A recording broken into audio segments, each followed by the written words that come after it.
అందరికీ నమస్తే. నేను రమ. ఈరోజు మనతో ఉన్నారు ప్రముఖ ఆధ్యాత్మికవేత్త టీకేవి రాఘవన్ గురువు గారు ఉన్నారు. మాట్లాడదాం. నమస్కారం గురువు గారు. నమస్కారం తల్లి. ఎలా ఉన్నారు? చాలా రోజులైంది. గురువు గారు, అమావాస్య ప్రత్యేకమైన తిథి అని అంటారు పెద్దవాళ్ళందరూ. మరి ఆ ప్రత్యేకమైన తిథిని మనం ఎలా వినియోగించుకోవాలి? అమావాస్య రోజు ఎలాంటి కార్యక్రమాలు చేసుకోవాలి? ఇలాంటి ప్రశ్నలు ఇటీవలి కాలంలో మేము చాలా గొప్పగా చేస్తున్నాం అనుకునే వాళ్ళు అడుగుతున్నారు. అంతకుముందు తిథి వారి నక్షత్రాలు పోదా టైం అంతా అదే కదా ఇది అనేవారు. అదొక 25 ఏళ్ల నుంచి సరే దృశ్య మాధ్యమాలు అన్నీ పెరిగాయి, సంతోషం. కానీ ఈనాడో వేదంలో చెప్పారు, అనాది భగవాన్ కాల, భగవంతుడేరా బాబు, సంవత్సరోసి పరివత్సరోసి ఇడావత్సరోసి, మొత్తం అన్నీ 33 దేవతలు అంటారు, 33 కోట్లని. ఒకటి పక్కన సున్నాలు కాదమ్మా వాళ్ళు. ఏకాదశ రుద్రులు, ద్వాదశ ఆదిత్యులు, అష్టవసువులు, అశ్విని దేవతలు కలిపి చూడండి ఎంతమంది ఉన్నారు? 33 కోటి. అంటే ర్యాంక్ అని చెప్పి వాళ్ళ ద్వారా వచ్చాయి తిథులు, వారాలు, నక్షత్రాలు, ఇవన్నీ కూడా. ఈ వీటి లోపల ఇలాగే పౌర్ణమి, అమావాస్య, ఇవి కూడా. అమావాస్య అనగానే చాలామంది భయపడుతుండేవారు వెనకటి రోజుల్లో, ఇప్పటికీ భయపడతారు. ఇప్పటికీ కొంచెం ఉంది. నిజానికి అమావాస్య చీకటి రోజే, కాదనంట లేదు. అమావాస్యకున్న గొప్పతనం ఏమిటంటే చంద్రుడి 16 కళల్లో 16వ కళ అమా. ఇది సూర్యుడి లోపల చేరుతుంది ఆ రోజుని.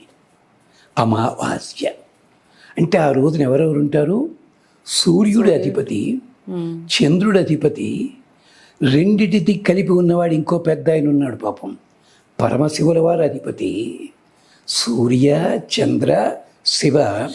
సూర్యుని లోపల అగ్ని ఉన్నాడు.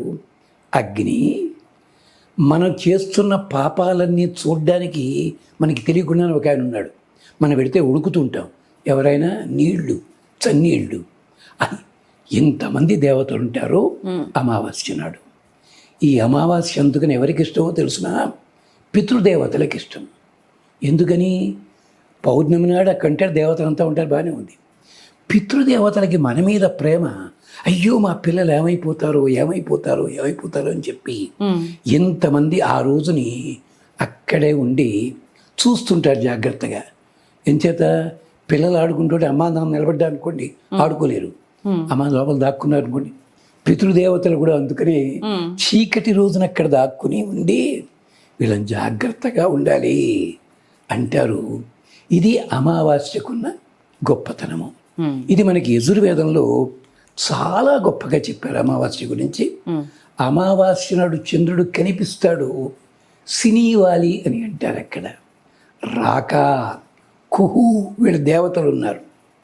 సరే, ఆ రోజుని మనం ఏం చేయాలి? ఇది కొన్ని పనులు మొదలెట్టకండి అంటారు. మరి దక్షిణాదిని పెళ్ళిళ్ళు కూడా అమావాస్య చేస్తారే? కాదమ్మా. అన్నట్టు పెళ్లిలో నాంది శ్రాద్ధం అంటారు, విన్నారా? శ్రాద్ధం ఏమిటండి అంటే పితృదేవతలకి నమస్కరించాలి, అది నాంది శ్రాద్ధం ఉంటుంది అక్కడ.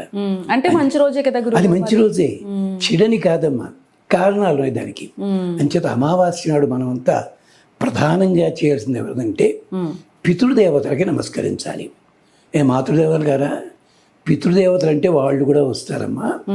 తండ్రి, తండ్రి తండ్రి, తాతగారు, ఇలాగే. తండ్రి గారు బాగానే ఉన్నారు, తాతగారు, వాళ్ళు మొత్తము 7 తరాల వాళ్ళు.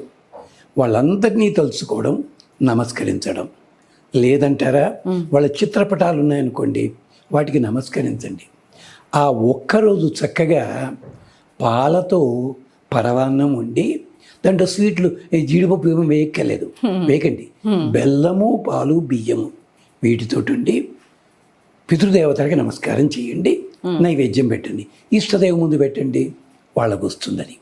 ఆ రోజుని తప్పనిసరిగా దగ్గర ఉన్న దేవాలయంలో వాళ్ళ పేరు చెప్పినట్టుగా ప్రసాద వితరణ చెయ్యండి. ఆ రోజుని సంవత్సరంలో ఎలాగా చేస్తారు, మీకు వీలున్నప్పుడు ఆ రోజున ఏదైనా ధర్మకార్యాలు చేయండి. పితృదేవతలందరూ కూడా మన్ని కరుణిస్తారు. ఇది మనకి చెప్తే వినిపించుకోము. ఇతర దేశాల్లోనూ హాలోవిన్స్ డే అని చేస్తుంటారు, దెయ్యాల పండుగని.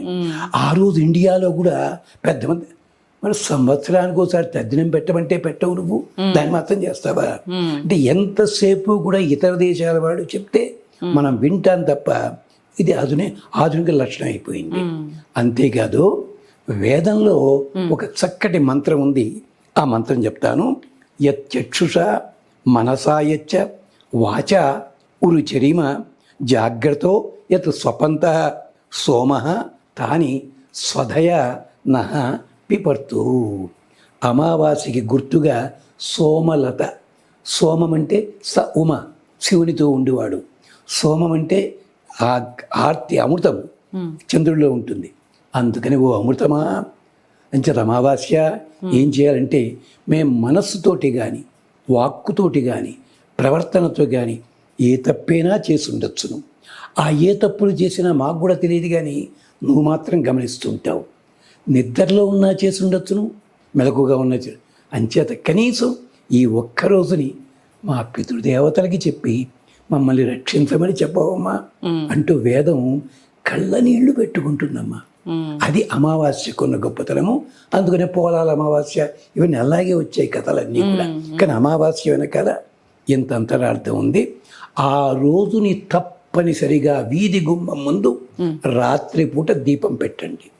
పొద్దున్నప్పుడు తులసి కోట దగ్గర దీపం పెట్టండి. అక్కడ తులసి కోట దగ్గర దీపం పెట్టినప్పుడు జీడిపప్పు గుప్పెడు తీసుకుని సూర్య భగవానుడికి నివేదన చెయ్యండి. మంచి ఫలితాలు లభిస్తాయి. ఇది అమావాస్య విశిష్టత. అమావాస్య వెనక ఉన్న పరమార్థం. నిజంగా భయపడుతూ ఉంటారు గురుగారు. చక్కగా అద్భుతంగా మాలాంటి వాళ్ళకి అర్థమయ్యే విధంగా చెప్పారు గురుగారు. నమస్కారం.